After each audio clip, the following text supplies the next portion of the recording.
নমস্কার বন্ধুরা, আমি চৈতালি আবার এসে গেছি আমার রান্নাঘরে নতুন একটা রেসিপি নিয়ে। আজকে রান্না করছি কাতল মাছ। এই দেখো, কাতল মাছগুলো ভাজা করছি। কিছুটা ভেজে রেখেছি, কড়াইতে আছে। এর পাশে আমি তেল দিয়েছি, তেলের উপরে জিরে সম্বার দিয়েছি। এখন আমি আলু ফুলকপি ছেড়ে দিব, আর একটা গাজর দিয়েছি। আমাদের ঘরে বাচ্চা আছে, তো বাচ্চাটা খাবে। এখানে ফুলকপি ভাত দিয়ে নিয়েছি। আমি পরিমাণ মতো লবণ দিয়ে দিলাম,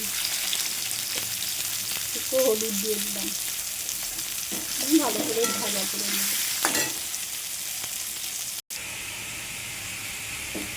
এখন এখানে পেঁয়াজ বাটা আছে, লঙ্কা বাটা আছে, আদা বাটা আছে। আমি তেলের উপরে ছেড়ে দিলাম।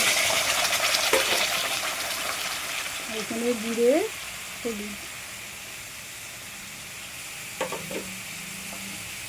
আর এখানে ফুলকপিটা ভাজা করছি।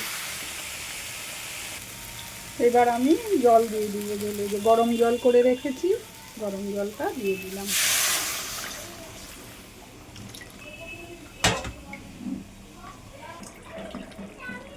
ফুলকপি দিয়েছি, এখন আমি মাছগুলো ছেড়ে দিব।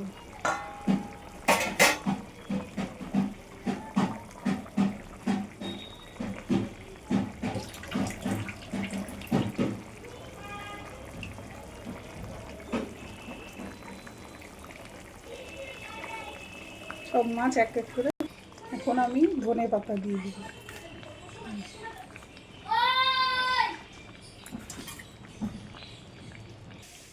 আমার রান্নাটা হয়ে গেছে। তোমাদের যদি ভালো লেগে থাকে লাইক, শেয়ার, সাবস্ক্রাইব করে আমার পাশে থেকো। আবার দেখা হচ্ছে নতুন কোনো অন্য ভিডিওতে। ততক্ষণে সবাই ভালো থেকো, সুস্থ থেকো।